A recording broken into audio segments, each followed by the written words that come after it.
control himself, control the volumes, listen to it. And so I think the quality of sound was a lot better. Just like, if I understand correctly, Attorney Don West said on the stand today, when he heard it, the quality of sound was a lot better. So, you know, they have deposed Mr. Martin for about 6 hours on the issue. I don't know why we're talking about it today in court, since they have all the information. In any event, as Attorney Park said, we're just trying to move this case on to trial. We don't want the distractions. We really want it to stay focused. And on June 10th, everybody wants it to go to trial. And that's what we're praying for on behalf of our clients. Settlement.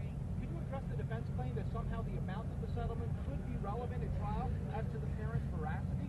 Well, clearly what I think that is, it's a smoke and mirror.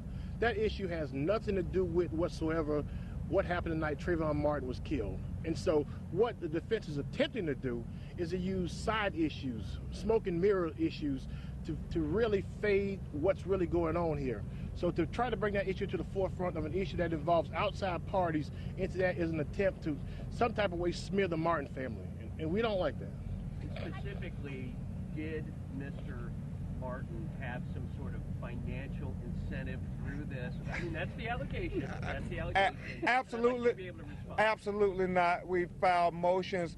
You know, it is just wrong to suggest that Tracy Martin and Sabrina Fulton wanted their son to be killed so they can get a confidential financial settlement.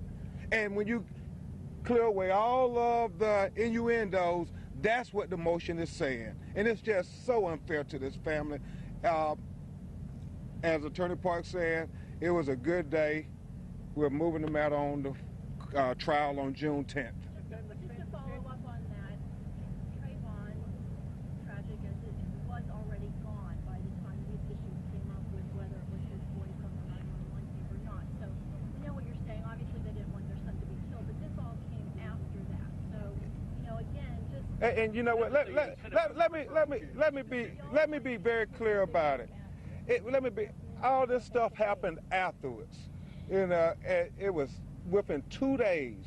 A grieving father whose son had just been shot dead, and the police said they weren't going to arrest anybody, and he's sitting there, and they're playing this tape. And please note that Detective Sereno asked George Zimmerman the same question, and George Zimmerman said that he could not recognize that that was his voice.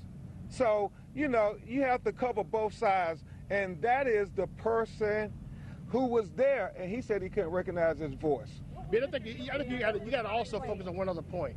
Remember this here, George Zimmerman followed Trayvon behind the building. And so whether who was crying for help or not, he initiated, he followed him, and he stalked him. And sometimes that can get lost in the true facts that are uncontroverted in this case. And that's important. So you're saying flat out Tracy Martin did not change his mind about whose voice that was because of money? We're saying flat out. I'm going to address this. No parent, there is no benefit to losing a child. So to insinuate that someone profited by a loss of a child, that is, it is offensive, and not only offensive, it goes against anything that any loving parent would want. I believe from anyone who has seen Tracy Martin and Sabrina Martin give interviews, you will see that they would have Trayvon Martin before they would have any amount of money. And so these questions, this is the last time we're going to address this unless it's addressed in court. And I believe that it would be wrong-headed for them to go that direction in front of a jury of mothers or whoever. Is it out again? We good? You can take one or two more. One or two more. The thoughts on Zimmerman waiving the stand your ground hearing today? Well, I think what he did spoke for itself. You all heard the judge's inquiry, and I think everyone can judge that for themselves. It was clear. What was Mr. De La Riada referring to when he said Miami-Dade school board members concluded that what Trayvon had was not a weapon and that the act he committed was not a crime? Okay. Well, I think it's clear. What's alleged is not criminal. It's not under the criminal code of Florida. What's asserted there. It spoke for itself. Thank you.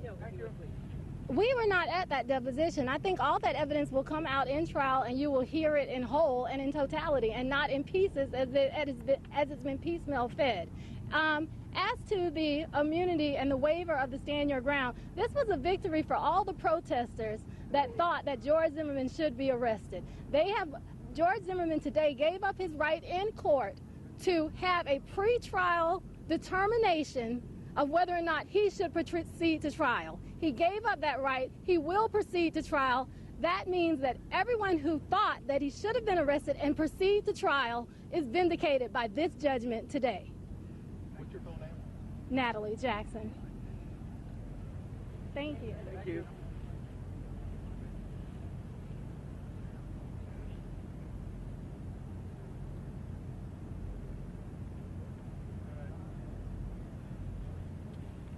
Good afternoon. How you doing?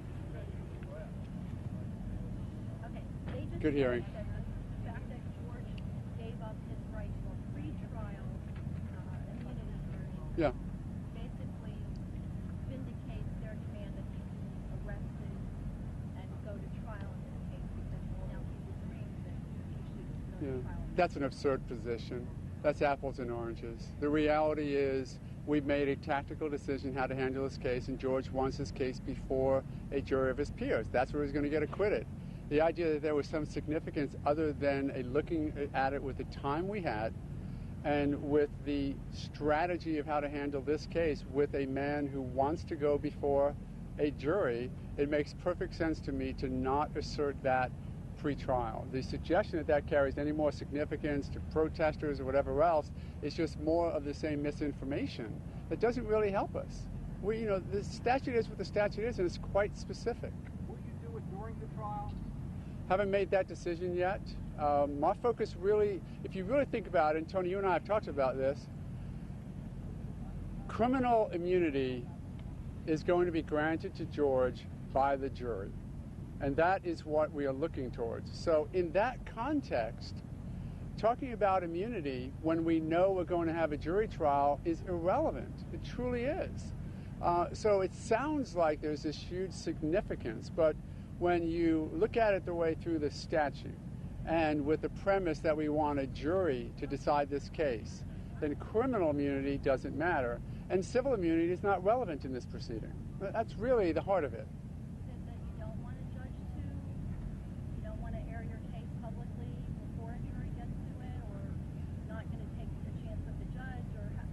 I have heard everyone have their prognostications as to how we're going to do it and how we should do it.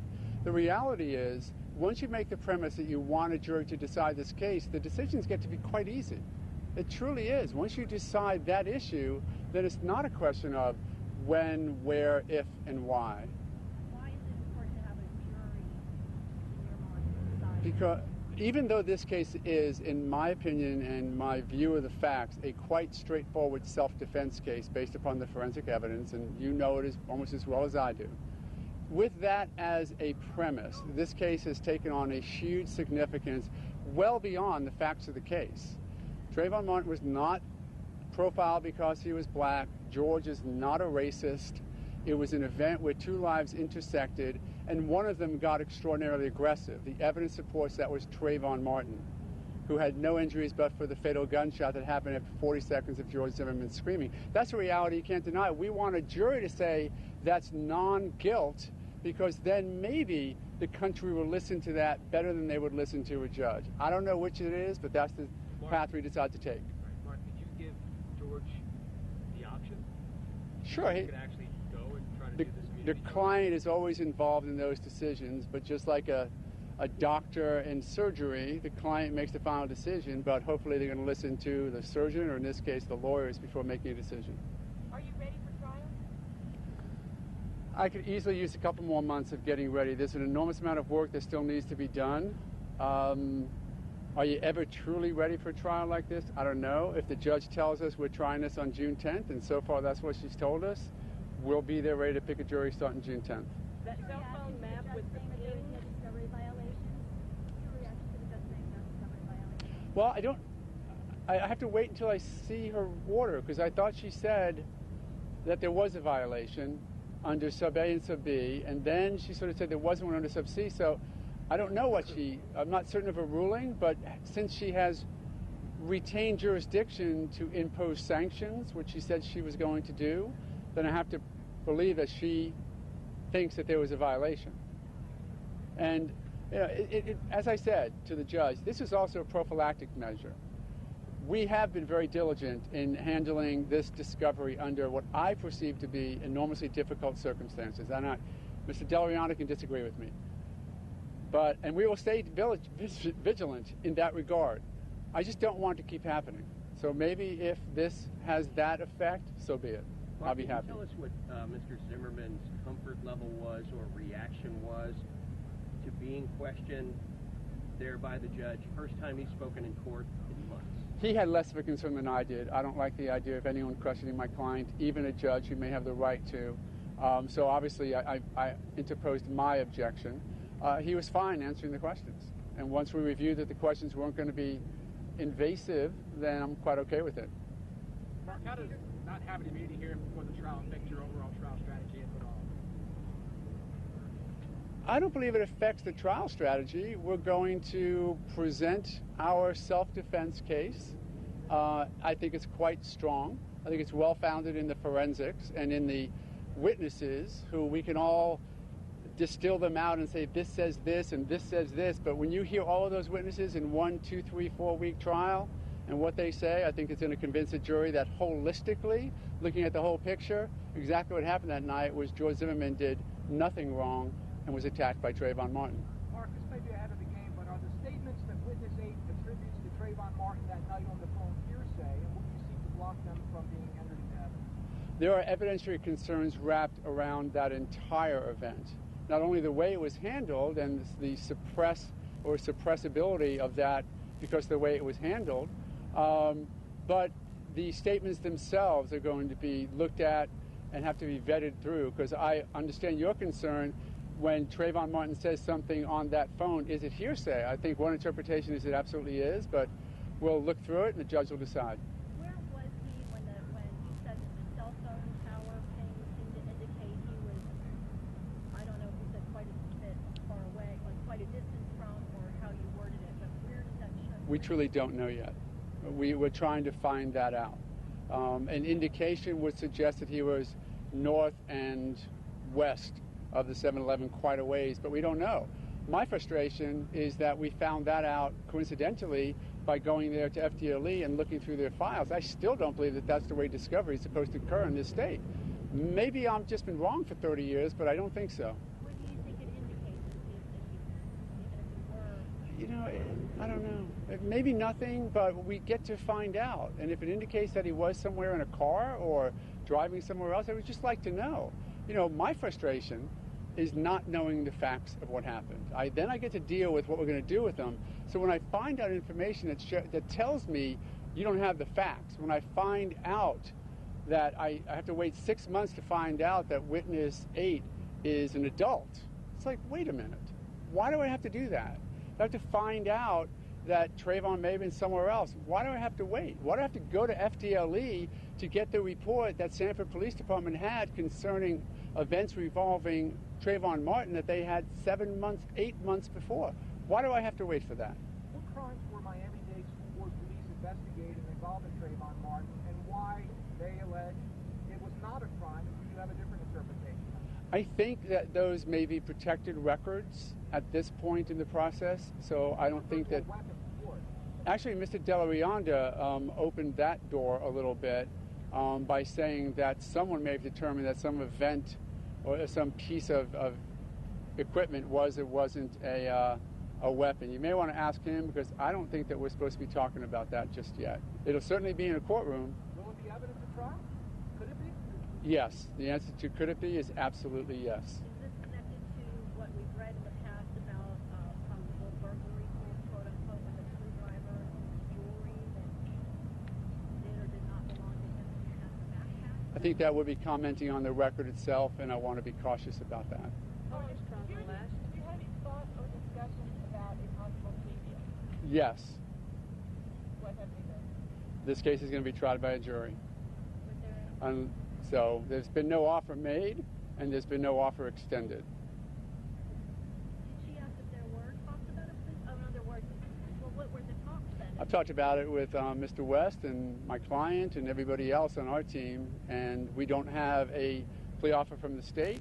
We haven't offered anything to them, and I can't imagine them offering anything that we would accept, because there's not much we would accept except an acquittal. Renee, how long you deal with potentially explosive, if not minimally sensitive issue of the civil settlement came out a few weeks ago from the homeowners associations, insurance backers to the parents. The implication in the reports I've read is that, you know, if they get on the stand, if they've made some money from a previous, prior to trial, civil settlement, the jury should know about that. So if you employ that in the trial strategy, how do you go about doing that? Because one of the Crump team attorneys was highly offended by the suggestion that the parents would rather have a big payoff than their son's life.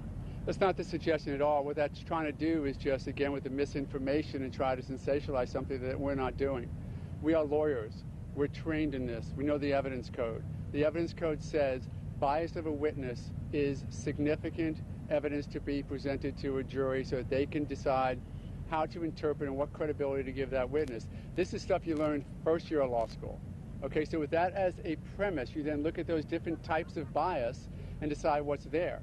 The fact that they received a settlement because their son passed away isn't in and of itself particularly significant.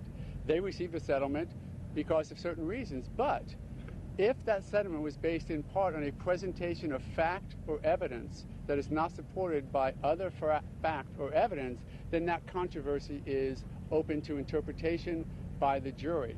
We know very specifically that Tracy Martin said he thought it was to one cop, but it was to 3 cops there, that it wasn't his son's voice. Then 2 weeks later, after Mr. Crump gets involved, all of a sudden it turns out to be his voice because of a cleaned up tape that doesn't seem to exist. I think that information is going to be relevant for a jury to consider as to whether or not they have modified their testimony because of that potential. Not to mention the potential still exists pursuing Mr. Zimmerman and everybody else. For me to suggest that that is not proper bias evidence would be absolutely wrong. We'll decide from the sensitivity standpoint how to address it in court. How long is the trial going to last? You know, I don't know. 2 to 3 weeks to pick a jury, 2 to 3 weeks or more for a trial, but I could be off by a factor of 2. Your case in chief, how long? Very hard to say. It's so responsive to the state's case. Let me know what Mr. Delarianda says to that, and I'll have a better idea. Are you going back to open court this afternoon to do this jury stuff? No, we're going back to chambers. Great. Thanks very much, guys.